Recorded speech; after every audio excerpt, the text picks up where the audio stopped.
தேர்தலில் எந்த கூட்டணி வேணும்னா ஜெயிக்கலாம், ஆனா நாங்க இல்லாம ஆட்சி அமைக்க முடியாதுன்னு பேசி மகாராஷ்டிராவையே திரும்பி பார்க்க வச்சிருக்காரு அந்த அரசியல் பிரபலம். கடைசி 10 வருடங்களா மாநிலத்துல மொத்தமுள்ள 288 தொகுதிகள்ல ஒரே ஒரு தொகுதியை மட்டும் ஜெயிச்சிருந்தாலும் அவரோட இந்த கான்பிடன்ஸை பார்த்து வாயடைச்சு போயிருக்கு அரசியல் களம். ஏன்னா அவரோட வரலாறு அப்படி. ராஜ் தாக்கரே பால் தாக்கரேவுக்கு அண்ணன் மகனா பிறந்து சித்தப்பாவோட சிவசேனாவுக்கு வாரிசாக கனவு கண்ட ஒரு அரசியல் பிரபலம். 1966 பால் தாக்கரே தொடங்கின சிவசேனா மகாராஷ்டிரா முழுக்க வளர்ந்து வர சித்தப்பா மாதிரியே கார்ட்டூனிஸ்ட் ஆகிற கனவோட கூடவே வளர்ந்தவர் தான் ராஜ் தாக்கரே. கட்சி வளர்ந்துட்டு இருக்கும் போது நாம மட்டும் கார்ட்டூனிஸ்ட் ஆகி என்ன பண்ணு சித்தப்பாவோட சிவசேனால மாணவர்களுக்குன்னு ஒரு அமைப்பு தொடங்கி அதோட தலைவரா பொறுப்பேற்றுக்கிட்டாரு. பால் தாக்கரேவுடைய நிழலா கட்சியிலையும் களத்திலையும் பலம் வந்தவர் எப்படியும் அடுத்த வாரிசு நாமதான மனக்கோட்டை கட்டிட்டு இருந்தாரு. ஆனா அப்போதான் அந்த கொலை நடந்தது. ரமேஷ் கினி கொலை வழக்குல ராஜ் தாக்கரே பெயரை சிக்க அவரை காப்பாற்ற அமிதாப் பச்சன் வரைக்கும் பால் தாக்கரே பேசினதா தகவல்கள் வெளியானது. அமிதாப் எப்படியாவது அப்போதைய பிரதமர் தேவகவுடா அப்பாயின்மெண்ட்டை வாங்கி கொடுத்துருவார்னு காத்து கிடந்தாரு பால் தாக்கரே. நமக்காக இவ்வளவு செய்யறாரே சித்தப்பா, அப்போ கட்சி நமக்கு தான்பான்னு கொஞ்சம் நிம்மதி அடைஞ்சாரு ராஜ் தாக்கரே. ஆனா பால் தாக்கரேவோட கணக்கே வேற மாதிரி இருந்தது. மெல்ல மெல்ல ராஜ் தாக்கரேவை ஓரங்கட்டிட்டு மகன் உத்தவ உள்ள கொண்டு வந்தாரு பால் தாக்கரே. பார்த்து வளர்த்த கட்சி பங்காளி கிட்ட போறத ராஜ் தாக்கரேவால தாங்கிக்க முடியல. இதனால 2002ஆம் ஆண்டே உத்தவுக்கும் ராஜுக்கும் இடையில பங்காளி சண்டை தொடங்கிட்டதா பத்திரிகைகள் எழுத ஆரம்பிச்சாங்க. இதோட உச்சமா 2005ஆம் ஆண்டு தன்னோட கட்சி பதவியை ராஜினாமா செய்தாரு ராஜ் தாக்கரே.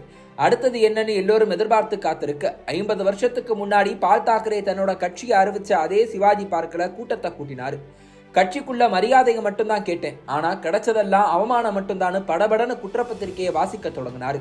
கடைசியா நவநிர்மாண் சேனான்னு ஒரு புது கட்சியை தொடங்க போறதாகவும் அறிவிச்சாரு. கட்சிக்கு வெளியில ஆதரவு இருந்ததோ இல்லையோ சிவசேனாவுக்குள்ள பலமான ஆதரவு. சிவசேனாவை விட்டு பலரும் வெளியே வந்து ராஜ் தாக்கரே பின்னாடி நின்னாங்க. அந்த நேரத்துல பால் தாக்கரேவோட அக்ரசிவ் பாலிடிக்ஸை டீல்ல விட்டுட்டு அமைதியோட மறு உருவமா கட்சியை நடத்திட்டு வந்தாரு உத்தவ்.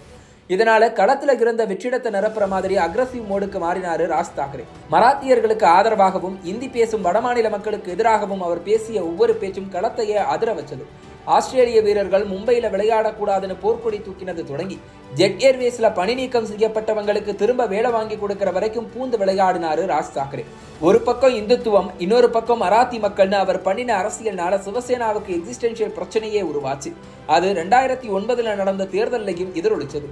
மக்களவை தேர்தலில் 11 தொகுதிகளில் வேட்பாளர்களை களமிறக்கின ராஜ் தாக்கரேவின் நவநிர்மாண் சேனாவுக்கு மராத்தியர்களும் கணிசமான அளவில் குஜராத்தி, மார்வாரி, ஜெயின்களும் ஆதரவு கொடுத்தாங்க. ஒரு தொகுதியில கூட ஜெயிக்கலனாலும் 9 இடங்கள்ல பாஜக சிவசேனா கூட்டணி தோற்பதற்கு காரணமாச்சு ராஜ் தாக்கரேவோட கட்சி. அடுத்த ஒரு சில மாதங்கள்ல சட்டப்பேரவை தேர்தல் வர 13 இடங்கள்ல ஜெயிச்சது நவநிர்மாண் சேனா. பாஜக சிவசேனா 66 இடங்கள்ல தோற்று ஆட்சியை பறிகொடுக்க ராஜ் தாக்கரே கட்சி காரணமாச்சு. எம்எல்ஏ இந்தியில பதவியேற்க எதிர்ப்பு, விளம்பர பலகைகள்ல மராத்தி மொழியை முன்னிலைப்படுத்த போராட்டம்னு ராஜ் தாக்கரே ஆட்கள் செய்த அரசியல் சட்டப்பேரவையிலையும் கடைத்தெருவிலையும் பல கலவரங்களுக்கு வழிவகுத்துச்சு. மகாராஷ்டிராவுக்கு எக்ஸாம் எழுத வந்த வடமாநில இந்தி மக்களை கூட அவங்க விட்டு வைக்கல. இதனால ஆத்திரமான அப்போதைய ரயில்வே அமைச்சர் லல்லு பிரசாத் யாதவ் பார்லிமெண்ட்ல வச்சு ராஜ் தாக்கரேவை மென்டல் கேஸ்னு விமர்சிக்கிற அளவுக்கு நிலைமை முத்தி போச்சு.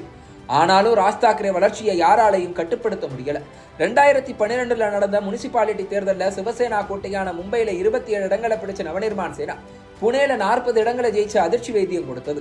2014 வந்த மோடி அலையில பல கட்சிகள் காணாம போனது போல நவநிர்மாண் சேனாவும் ஆட்டங்கண்டு போச்சு. 9 இடங்கள்ல வேட்பாளர்களை களமிறக்கியும் ஒரு இடத்துலையும் ராஜ் தாக்கரே ஆட்கள் ஜெயிக்கல. சட்டப்பேரவை தேர்தலையும் ஒரு இடத்துல மட்டும்தான் அந்த கட்சியால ஜெயிக்க முடிஞ்சது. தொடர்ந்து வந்த முனிசிபல் தேர்தல்களையும் பெரிய அளவுக்கு ஜொலிக்க முடியல. இதோட பாஜகவோட சேர்ந்து சிவசேனா ஆட்சி அமைக்க ராஜ் தாக்கரேவுக்கான முக்கியத்துவமும் குறைஞ்சு போச்சு.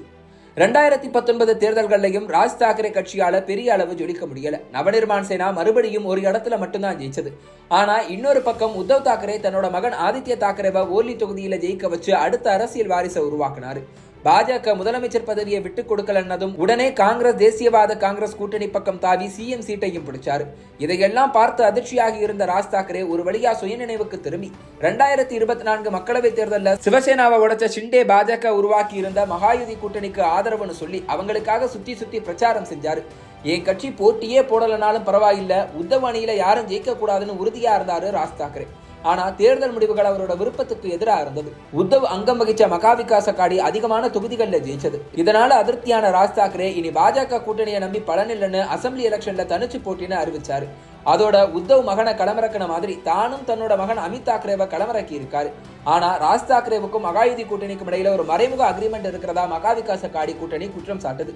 எதிரிக்கு எதிரி எனக்கு நண்பன்ற ஃபார்முலா தான் அவரோட வியூகம்னு சொல்றாங்க அரசியல் விமர்சகர்கள். அவரோட இந்த வியூகம் எதிர்பார்க்கிற மாதிரியே அவரை கிங் மேக்கரா மாத்துமான்னு பொறுத்திருந்து பார்க்கலாம்.